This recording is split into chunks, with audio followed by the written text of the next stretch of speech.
The Oklahoma Sooners are 9-2.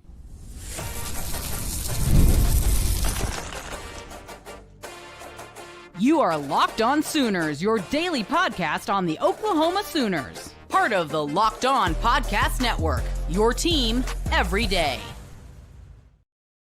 Welcome to Locked On Sooners, and thank you all for making Locked On Sooners your first listen every single day. Shout out to all the everydayers out there for tuning in and subscribing to the show. Part of the Locked On Podcast Network, now the #1 sports podcast network. Today's episode is brought to you by Game Time. Download the Game Time app, create an account, and use the code Locked On College for $20 off your first purchase over at Game Time. Here's our post-game live, y'all. Oklahoma is now 9-2.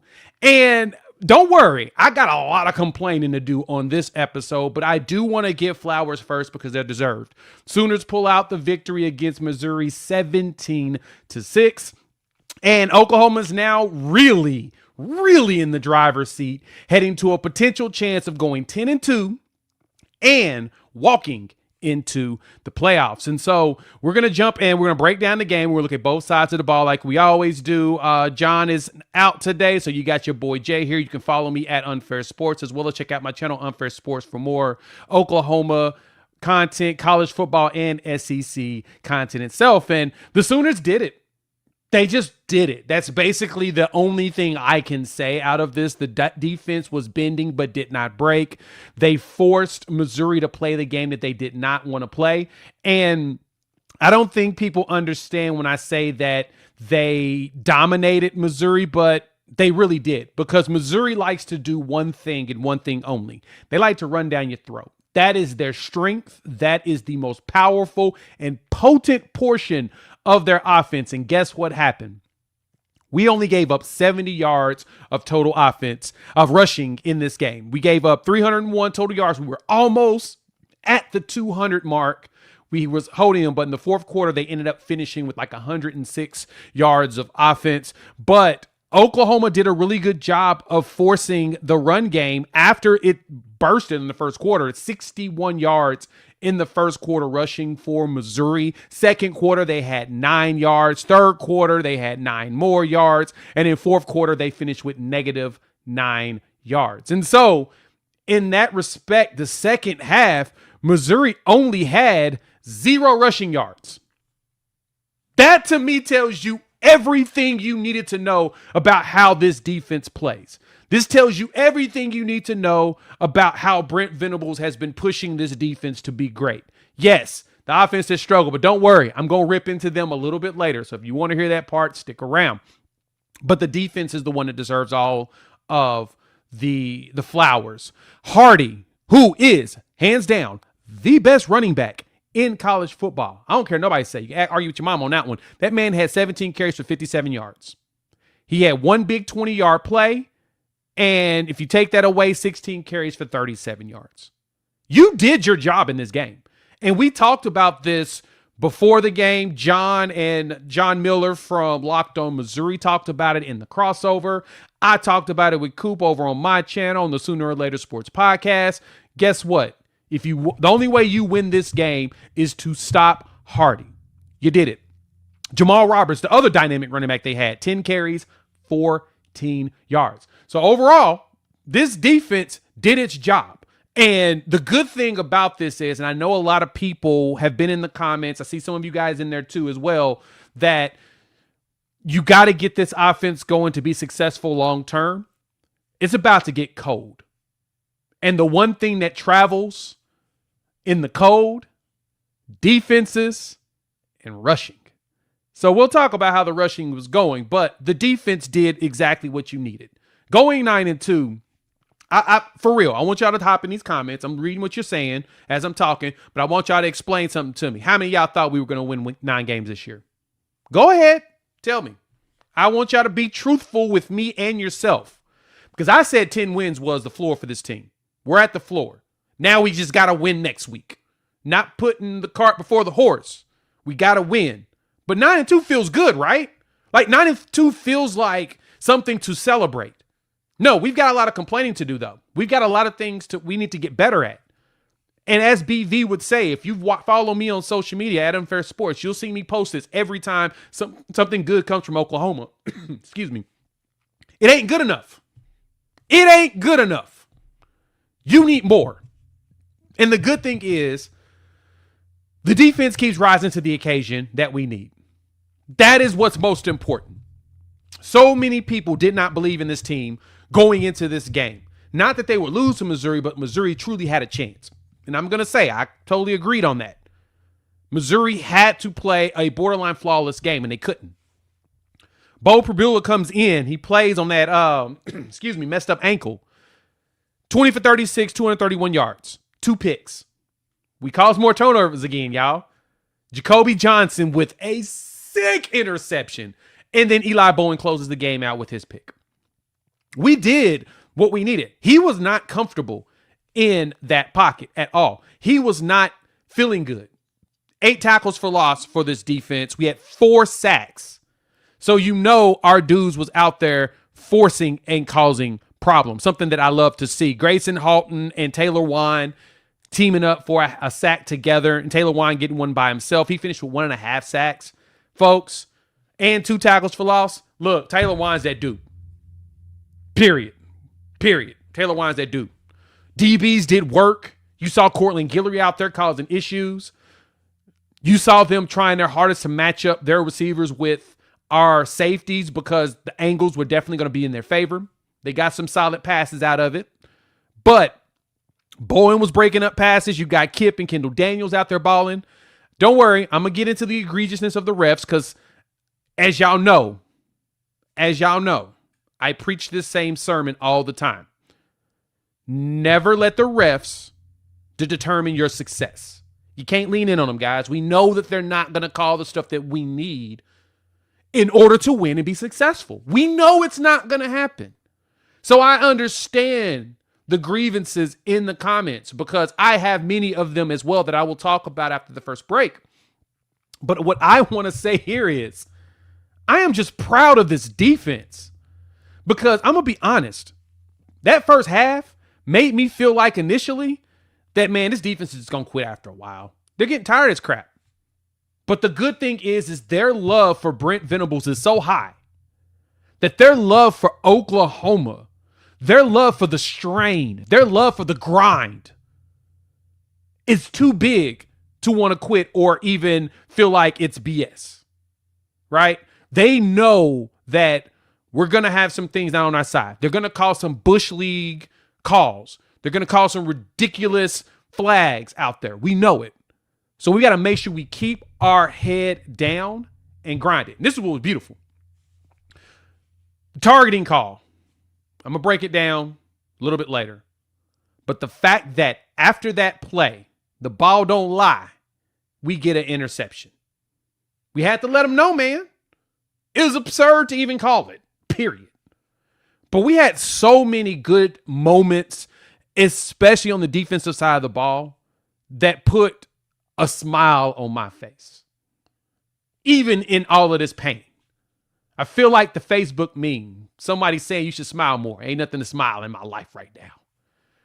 Because of just everything's not going in cohesion as we would like.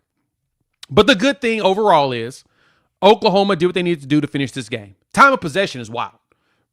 32 for Missouri, 27 for Oklahoma. And I'm going to be 100% honest. I thought it was higher than that. I thought Missouri had the ball for 40 minutes. Felt like it. It felt like they had the ball for 40 minutes in this game. But they didn't. 32, 27. But then you started to see as the game progressed, Oklahoma did a really, really, really good job of turning up here in the second half. They did a good job of forcing Missouri to play the game that they don't want to, especially when you finally got some explosive plays and you close them out. You closed them out at the end of the second quarter. Halftime, you had it. That's when you're like, all right, this game is done. So I want to make sure that us as fans, as much as we would like to complain about the littlest things, and again, I am not nullifying anybody's complaints. I am not telling you can't. I'm just reminding you, it's okay to see that sunshine coming through that dark cloud. You saw some of it. You saw the sun beaming, so you know it's there. You know there is sunshine there.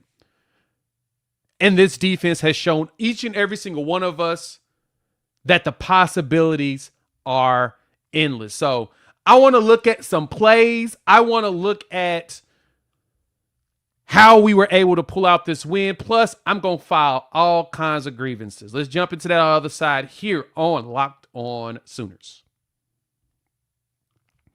Of course, this video is powered by our partners over at Game Time. College football is back and couldn't be more excited. The tailgates, the rivalries, the energy in the stands. And y'all brought the energy. I'll tell you, I could hear it and feel it. There's just nothing like it. But let's be real. Actually getting ticket prices can feel more of a battle than the game itself. Endless queues, hidden prices, hidden fees, prices jumping at checkout. That's why I use Game Time, the app that gives you the advantage back to the fans. It's the easiest way to score last-minute tickets. Plus, they ain't got no surprise fees. What you see is what you get. And so when I pulled up the Game Time app before this game, there were some great options to get you into that game. So I'm hoping some of you took advantage of it because it's very easy to do it here. So you can take out the guesswork out of buying college football tickets with Game Time. Download the Game Time app, create an account, use our code LOCKEDONCollege for $20 off your first purchase. Terms apply. Again, that's the promo code LOCKEDONCOLLEGE for $20 off. Swipe, tap, ticket, go, download Game Time today. Once again, thank you all for joining us for the post-game live here on Locked On Sooners and making Locked On Sooners your first listen every single day. We are part of Locked On Podcast Network, the #1 sports podcast network in the industry. So I want to talk about some big plays that really stood out to me and what got me excited about how Oklahoma played while at the same time ticked your boy off. Like I wasn't very happy in a lot of this, and I'm gonna jump in and grab a lot of your questions and comments as we go through. But let's put it this way: the defense did do its job. Taylor Wine terrorizing Probibula. Bo looked uncomfortable all game long, but that targeting call that they called on Reggie Powers III, which means that because he was ejected, we won't have him in the first half against LSU. I don't like that. Especially because he's such a key heartbeat of how physical this defense is. And so for the uninitiated, if you did not see the play, Reggie was coming across and he saw that the pass was going to the receiver, saw the receiver going up, and the ball gets tipped, and you can see he ejected himself up, but he put his arms out and pushed, right? The problem is that there was initial contact from the crown of his helmet right onto the receiver's helmet. So they weren't going to call it as a pass interference because the ball was tipped. The refs saw that. But they did have a reason to call it a targeting call, which upset me. It was a soft call, 100%. We knew there was a soft call. The pass interferences they called on us were all pretty soft. The underthrown pass where the receiver and Eli Bowen were going after it, that was definitely a soft one. But we did get a little bit on our side. They gave us a couple of holding calls in this game. The refs recognized that we were getting to them, and so they needed to call that. I'm totally glad that they finally, gave us some respect in that and realized that, oh, no, they're actually getting to the quarterback, and that the reason why they're not getting to him is when they're being held. I'm glad that we're looking at that part. So the refs gave us that, but for the most part, man, it was terrible. So, I mean, you can all say that you can't win this way. Yeah, you can. We just did it. We won 9 games. That, to me, what makes me happy. We're winning with the defense. And that's what you're going to have to do going forward. This season, to me, on the offensive side of the ball, is done. It's going to give you stuff, but it's done. Just focus on the defense doing its job. Kendall Daniels had to pick up, of course, more snaps because of the Reggie Powers play, and he did good. He did some good trailing on passes. The effort was there. He was causing problems, especially when you start seeing some passes in the flat. And the one thing that made me happy most about the way we played in this game, we wrapped up. Because if we didn't wrap up on the defensive side of the ball, Hardy was gone. He was finding holes. But we had dudes that was holding on to the running back and making sure that he goes down. I don't care. We won. What matters is we won. We won the game, and we played really, really stout defense. That last interception was interesting because I thought the play before was going to end up being one based upon where Bo threw the ball because he had to get rid of it. That dude, the pressure was on him. The pressure was all up on him. So from there, the good thing is as Bo tried to maneuver around, we didn't let him run all over us. He finished the game with 8 carries for -1 yards. He had that one big run of 9, but we sacked him 4 times. So 4 of his carries, he got some positive yards. But you had 4 sacks for 20 yards and loss. So you did a good job of bottling up a dude that does a really good job. He had like 19 yards rushing. That's the math. 4 carries, 19 yards. And the fact that they actually put him out there to run against this defense tells you how much they did not trust Zollers to be out there and try to run. They run the offense at least. I think their expectation was that we're not going to be able to run the ball like we would like to. This is one of Missouri's like second or third lowest rushing games this season. Like you have a total 35 carries for 70 yards, man. That takes up that is not the game you would have expected out of him. Let me see. I'm looking at their games this season. Yeah, this is their lowest output. Auburn held them to 44 carries for 91 yards. But they also got 3 touchdowns in that game. We held them to 70 yards, and we gave up no touchdowns. I think that's the thing that's really underrated about how they played. For real. Our defense did not give up a touchdown in this game. Not for lack of trying. But we didn't. We didn't. And the good thing is, this is probably my favorite one. That's it. You're going to get, I am on an agreement. We are the Crimson and Cream Hawkeyes. That's who we are. We are Crimson and Cream Iowa. But the one thing we do is when the defense sets you up right, offense does go score. That's what's most important. They're going to, we got a few plays that were, we got 2 touchdowns and they were passes. The defense is literally what we lead with. And so many people are now out here pointing this out and they're in agreement that, yeah, we have a really, really, really, really, really good defense. The respect is showing up now. Like, it's a bend, don't break, and force them to do what you want. The block punt was awesome. We are the Crimson and Cream Iowa Hawkeyes. It's okay, y'all. Just accept it.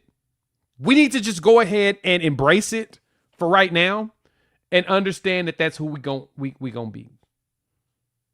I don't like it either. But I understand that that's just how it's got to go. It is what it is. And if we do what we're supposed to do, long term, we'll be fine. So Oklahoma figures out how to scrape out a win in a game that you had to win. I think this is my favorite one. This is 3 straight ranked wins for Oklahoma. Tennessee on the road, Bama on the road, and now Missouri. All 3 ranked at the time of play. You get 3 straight. We have the most wins against ranked teams at the time of play in the country. That's 5 total for the season. Something to appreciate. So, as the Crimson and Cream Iowa Hawkeyes, or the Oklahoma Hawkeyes, or the Iowa Sooners, whichever one y'all want to call it, I got to complain. Told y'all you had to stick around for it because I need to complain. We're going to vent. Let's talk about it on the other side here on Locked On Sooners. The NBA is back, and there's no better place to get in on the action than FanDuel, the official sports betting partner of the NBA. Even if you missed the start of the game or you want to ride the hot hand, FanDuel has live bets on everything from who will score next to fourth quarter comebacks. Plus, you can even combine your live bets into same-game parlays for a shot at a bigger payout. Oklahoma was a 5.5-point favorite. It dropped from 9.5 to 5.5, and they actually covered the 9.5. Just saying. We actually covered a spread at 11-point win. So, you definitely keep the game exciting. So if you believe in your Sooners, keep believing in them. So right now, FanDuel is giving new customers $300 in bonus bets when your first $5 bet wins. So head to FanDuel.com to sign up and play your game with FanDuel, the official sports betting partner of the NBA. And thank y'all for joining us for this post-game live edition of Locked On Sooners. And thank you for making us a part of your day every single day. Part of the Locked On Podcast Network, the #1 sports network in the industry, podcast network. So, this offense, man, stinky. Stinks. It stinks. Period. Point blank. Period. Now, I'm going to go ahead and say this for those in the comment section who's pointing this out. Yeah, Ben Arbuckle has zero trust in our run game. And I'm going to be honest, I don't think it's that he doesn't trust the offensive line. I think he doesn't trust the health of our two backs. I really do. And it sucks that we don't have any other backs who are actually on the roster that we feel even confident enough to put on the field. So, as a lot of you have pointed out inside of the comments, we just won't run the ball. It's like we're allergic to it. Let me get a sip of water.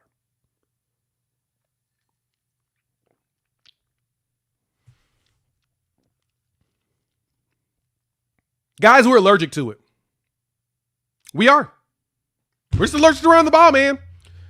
It's just like we don't even try for real. I mean, we had 32 carries for 103 yards. Mateer had 60 to X-Rob's 12 carries, 42 yards. He got dinged up again. He's dinged up on both legs. Torrey Blaylock, I know his shoulder is like aching, but they're playing him. So everything that we want Arbuckle to do, he can't because he just don't trust the runners. But the good thing that we do on the offensive side of the ball is, regardless of how just smelly we are as far as just an offense, we still make an explosive play. And when John Mateer sits in that pocket and he stands strong and takes advantage of the fact that his offensive line can freaking block very well in pass pro, go watch the tape. I've watched him. I've been rewatching these games every week. And I'm sitting in there like, why are we bailing from this clean pocket? And I understand it's a possibility of PTSD. But honestly, since the Ole Miss game, this line has been good. They're giving him plenty of time. You're playing in the SEC as well. So occasionally, dudes are going to slip through. Because the SEC is full of a whole bunch of really good DCs. When he stood tall in that pocket and he let the play design do like it's supposed to do, you get Isaiah Satania for 87 yards. You see what I'm saying? That's exactly what you're going for. You get Isaiah Satania for 87 yards. You got to let the offense make its moves before you start to bail. And when Mateer shuts down half the field with his movements because he's bailing from the pocket, that just hurts. Step up, fire it. The other thing I need Mateer to get better at going forward is lob the ball. Lob the ball. Put a little bit more air under it and let your receivers run underneath it. Those 4 passes he threw to Deion Burks, he targeted him 8 times. Only got 2 completions. 4 of those passes, when he was going deep to Burks, if he just lobbed it a little bit more, kind of like the Satania one that Satania ended up dropping, that was perfect. Satania slowed down. If Satania just kept going full speed, it was catching. He was probably on the sideline again. But Mateer, on the Burks, when he wasn't putting the air underneath it, but for Satania, he does. He needs to realize he needs to do the same thing for Burks as he does for Satania. I get timing is not just there. It just doesn't seem like it. And it's the fear of Burks pulling up, because I've seen Burks pull up on plays before. But you got to put some touch on it. And I agree. If I was Burks, I'd be pissed. You got to put some touch on it. So, yeah, period. And I think, Christopher, you make one of the best points in here, and I'm hoping people understand that I'm not nullifying anybody's grievances or any upsetness, but this is critical to remember. Any of us would take 9-2 at the beginning of the season, and no matter how they win them, we would have all been happy with being 9-2. I think the thing that makes a lot of you upset, like it makes me upset, is the possibility of being even better and being more dangerous once we get closer and closer to playoff potential, is if this offense was better. If this offense, we'd be the most dangerous team in college football, period. And so the question everybody's saying and the things that people are talking about, Ben Arbuckle got to go. Ben Arbuckle ain't going nowhere. He's getting his 3 years. And I'm going to be honest, he deserves his 3 years. And I say that because I want to see what this team looks like one full season of playing in this system together. That's what I want to see. You'll have Mateer back next year. Hawkins will be back. He'll be a redshirt sophomore, which is perfect for him. The development will happen now. He'll be going into his third year right behind Mateer. You'll probably see both. And majority of wide receiver room should be back. I expect Satania to come back. Giovanni Gibson, Jermichael Carter. Hopefully we get some Zion Kearney mixed in there with Burks being gone and Keontez Lewis gone. I want to see Elijah Thomas. But the thing I know about Thomas is he's not on a full playbook yet. Little mistake. It's the little details they're trying to get everybody down for. And I know, I get it. I would like for more of it. At some point, we'll get it. I haven't lost faith in this offense future-wise, but I'm done with it this season. Like, this will probably be the last time, besides when me and John talk about it on Monday, that you'll probably hear me really say much about the offense going forward. Like, it's no reason for me to even be mad like you all are mad. There's no reason for us to be. Offense is cooked. Running backs are dinged up, can't stay healthy. We just got unlucky. That's where the bite was. But they're productive enough. X-Rob, 12 carries, 42 yards. He should have 20 carries. He'd probably have like 55 yards, and we have a few more first downs. But the good thing is the defense can hold it down. Defense allowed Missouri to go 3 for 15 on third down. We were 6 for 16 on offense on first down. Not great, but not as bad as I thought it was going to be. I actually expected us to be worse than that when I looked at the number. I looked at it, I'm like, whoa, no, that's not right. That's a lie. But then I looked at it again, and I'm like, wait a minute, it's not a lie. That's actually the truth. Because it looks like a lie. 6 for 16 did not feel like that. It felt like we never converted a third down, but like 2. But we got 14 first downs, and we scored in the red zone. Oh, yeah, titanium leg. Once again, did what he does best. How many of y'all love titanium leg? Have y'all bought his shirt yet? Y'all seen me wear his shirt. Have y'all bought his shirt yet? I would like y'all to support that man and go buy that shirt. Short shorts, long kicks. Go support Tate Sandell. 45-yard field goal. 22 straight. You cannot ask for a better situation. Period. Period. Can't ask for a better situation. The good thing is the offense will drive down and get you a field goal. At minimum. Because you got an automatic leg. Now, if I'm correct, Tate Sandell has one more year left. Potentially. If he wins the yeah, he's a junior. If he wins the Groza Award, I don't know if he comes back. But I would love for him to come back. Kings Key, you don't know what you're talking about. I'm just going to tell you that now. But overall, Oklahoma is 9-2. I get everybody being upset here. I get everybody having issue or even wanting a grievance with this, I totally understand you. Understand. We are 9-2. We're going up against Van Buren next week in LSU. Going up against Van Buren. Michael Van Buren, a quarterback that we wanted. He was a Levy recruit, though. Just keep that in mind. He was a Levy recruit. He wasn't a recruit by the staff. But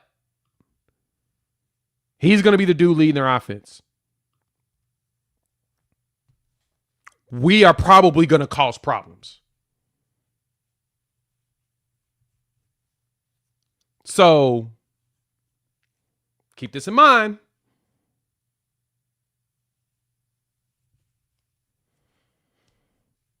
The defense could probably win you one more game. Then you get 3 weeks of rest. And you just got to wait and see if you get the blessings of hosting a game or if you got to go on the road. But for anything for Oklahoma, what we've gotten out of this team is way more than anybody really expected. I called us a playoff team. Shout out to my guy Phil Steele with his book. Y'all know I read that book every year and I talk about it over on my channel. Even talk about it here with John quite often. Phil Steele said this is a playoff team. He called it. He called that. He said this team was a defensive team. So I'm looking at some of y'all's comments right now. So y'all asked the question about Michael Hawkins. They want Michael Hawkins to redshirt. That's why he hasn't been playing. They want to give him his redshirt. He was supposed to redshirt last year.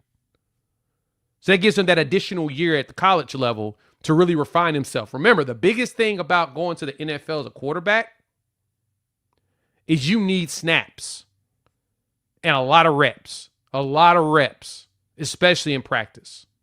They're giving him that. They're giving him the time back that he lost last season.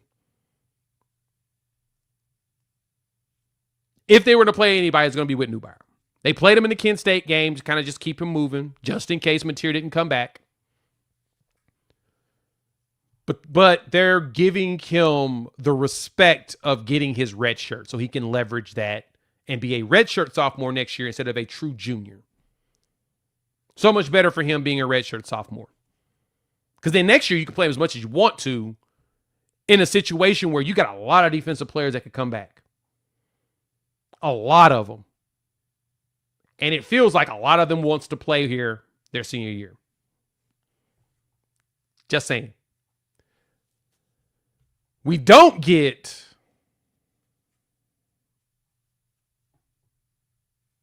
R. Mason Thomas back. I don't think he comes back this week. And we'll talk about that more all week long. We win that game. I think he's back for the playoffs. You just got to win. We got to win out. Like, Robert, I understand. We're lucky. No, we're not lucky. The defense is making us 9-2. Why won't you celebrate that? There's no luck behind this defense. I don't think y'all get that. We're not lucky. We force our own luck. Period. We force it. Those interceptions, those plays, that's film, baby. And that's film that I appreciated Brent Venables has helped. Zach, Robert Spears-Jennings came back in the game. He is all right. I don't know if you realized it, but when Missouri threw that pass play to the end zone and they dropped it, I think Robert Spears-Jennings was playing defense on that play. So yeah, RSJ is back. He looks like, I think he probably stung his shoulder, but he played most of the end of the game. I got to look at the snaps later, but he finished out the game. Thank goodness. Because I love having him and Boganowski be able to rotate and come down look. But remember, the defense is it. The defense is what we are here to praise. And like I said, I'm not nullifying any of your concerns about the offense. I agree with everybody's concerns. You've heard me. I do want to give a shout out to the staff, the game entertainment staff and everybody for actually listening to us. Ha, that's funny. Shout out to you, Stevie, for pointing this out. They played mini men in the fourth quarter. So everybody's Eddie Radosevich, shout out to you over there. As soon as Scoop, you had pointed that out. They played it. They played it. They played it and they did it. Many men wish death upon me. Blood in my eyes and I can't see. Hey, Taylor Wine lost the contact in the game. Came out, came back in. So far, I don't think health-wise we didn't really lose anybody. Like, lose anybody. I have to go verify, but it doesn't feel like anybody was like gone in this game. We did have some people have to rotate in and out, which is fine. Boganowski was fantastic. 100%. This is exactly right, Sean. Celebrate. We need to. Tucker, the reason why I wouldn't play Jet News is because he's a true freshman. I'm not if you've ever listened to me talk about this, I am not a true freshman playing guy. If you can avoid it, let them learn, let them get physically developed, like bigger, stronger. Because it's hard playing in the SEC. Go look at Deuce Knight. He's playing for Auburn right now. They were down to Mercer, 14-7 at one point. They're up now, but they were down. That is not a good thing. But that's when you have a true freshman quarterback. Things like that happen. Now they're blowing them out, but it was not pretty earlier. Ryan, this is a good question. How does this affect recruits? All the recruits was there seeing it. The defensive guys are like, oh, I want to be in this defense. You rotate a lot of guys. So you're getting young players experience, and the experienced guys are going out there doing what they need to do. You rotate a lot. If I'm a defensive recruit, I'm looking at that saying, yeah, that is what I want to do. The offensive dudes are like, oh, I can take somebody's job by just performing. I'm here for that. Keep that in mind. You may think that recruits will be like, oh, this offense is not that good. I don't want to play in it. No, that's not the thought process of a competitor. Thought process of a competitor is, I'm trying to take somebody's job. Will you give me a shot? We've proven we're playing true freshmen and young players often. So they're thinking that I'm going to walk in there and take somebody's job. We 100% need to keep many men consistent. I want that. Yeah, I do say that we have decent depth. I'd say that. We ain't got nobody healthy, man. We really don't. X-Rob and Blaylock are your two best backs, period. They're the ones that are the most consistent. They're the ones that execute at the highest level. They ain't playing as much as you would like. It's because they ain't healthy. The other guys, be honest, I wouldn't bet on them. I just would not bet on them. Recruits loved it. Thank you, Topher. A certain legacy Sooner wide receiver liked it too. I'm telling you, man, they're excited about it. We are really just competent offense away from winning. And what we are getting is borderline competent offense. I know y'all not happy with it either, like I'm not. I want more. I would like this offense to be putting up 40 points a game. But at the same time, the fact that the teams we play against that can put 40 up, we don't allow them to put up 40, tells me everything I need to know about this team. And again, y'all pointed this out. I put it this way. I would call for the firing of the entire offensive staff if we didn't score in the red zone. We are 100% in the red zone this year. We were 100% in the red zone. Does that make y'all happy? I hope it does. John Mateer had 30 pass attempts and 18 rushes in this game. It's 49. He was sacked twice. So 50 plays were in the Mateer hands. Just get used to it, guys. He's going to be that. He's going to be the one that's going to shoulder everything. I would like Ben Arbuckle to shift this things around. I would like Kevin Wilson to step up and help this man just say, look, just go run the ball and do this. Get rid of the ball quickly and move. But I'll say, and this is a good question here. I like this. How much do you think Mateer is able to improve at this point? He showed us he once had it before the injury. That ceiling is still in reach this season, or is it time to lose hope? This season, I might be at the point where I'm out on the improvement. But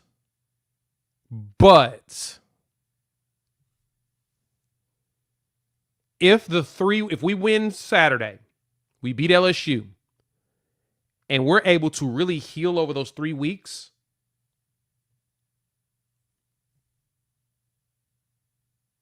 then I would say that he can improve. Those 3 weeks in the winter is going to be critical. It's going to be cold here. We'll be right there at the cusp of winter. It's going to be cold. And so there is a chance. There is a chance that he will improve going forward. We just have to give him, you got to give him his first year, man. End of the day, 9-2. The end of the day, we 9-2. And I ain't disagreeing with y'all. I do think now, Michael, this is funny. I'm not gonna say that you're crazy, but I'm not gonna say you ain't crazy either. He ain't. It's just we got to get dudes healthier. We got to get through LSU. We got to win that game. And it feels like a lot of this on the offensive side of the ball is just get us out of this game and don't screw it up. This is what, 2 games in a row, knock on wood, no turnovers.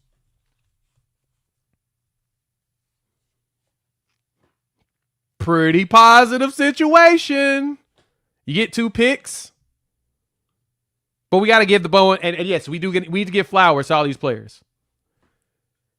We turned the ball over in 2 weeks, y'all. We turned the ball over. We really are. We are that fumble away from 11-1. 3 weeks between LSU and the first round of playoffs is going to be massive for rest. We just need to do that. We need to get there. Jackson, no, I do not expect us to get our Mason Thomas back for LSU. I don't. I really hope I'm wrong. Let me put it that way.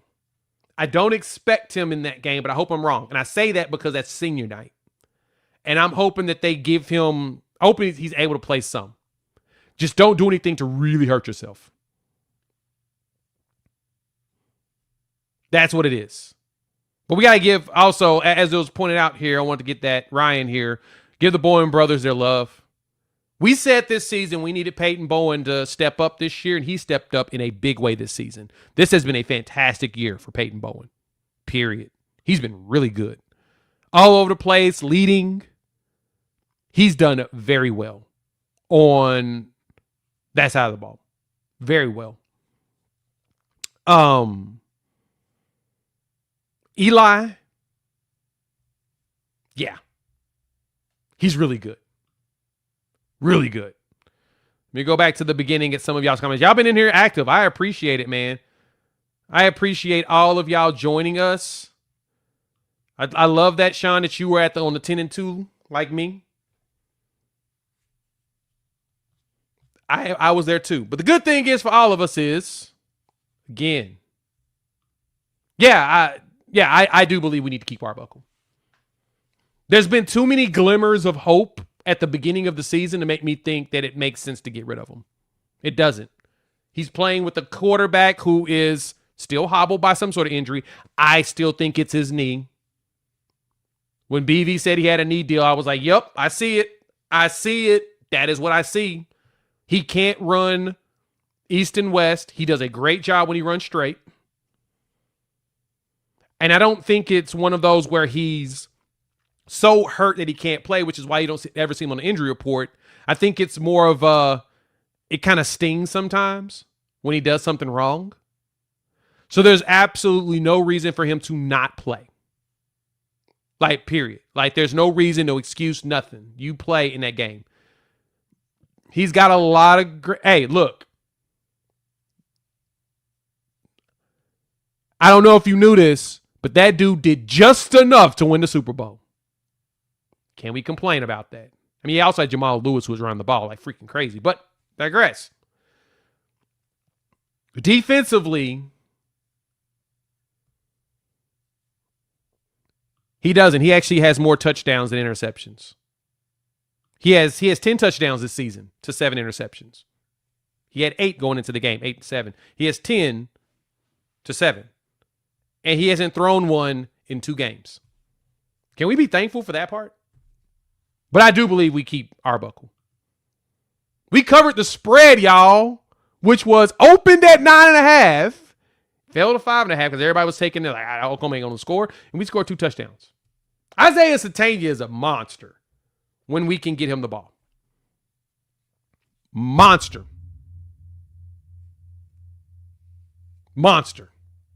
There's a lot of defensive line players, too, to get some. I love this good one, Ryan. This is a good one. PJ Adebaware has made everybody happy. He is doing work at edge. Actually, that entire room has done well in the absence of our Mason Thomas. All of them have. Marvin Jones Jr. has. But yeah, Satania has given us some good stuff, man. So, all right. I thank you all for joining us once again for the Postgame Live. I'm going to get out of here and go watch some football. Me and John will be back, of course, on Monday.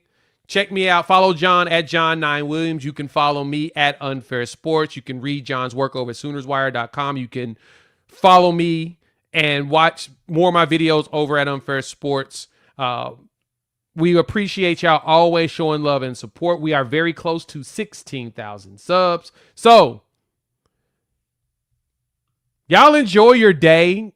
Take the W. I understand the depressing feels, but take this W and be happy. That is really all you need to do is take the W and enjoy it. So for your next listen, go check out our boy Chris Gordy over there on Locked On SEC. We'll be live on Sunday. I didn't travel because we're at home, so there's no traveling. I'll be with the reaction roundtable, and you know I'm gonna be talking my mess just for everybody. So for John, I'm Jay. Thank you all for pulling up, and please enjoy your Saturday as a winner, because what? The Oklahoma Sooners won. Boomer Sooner.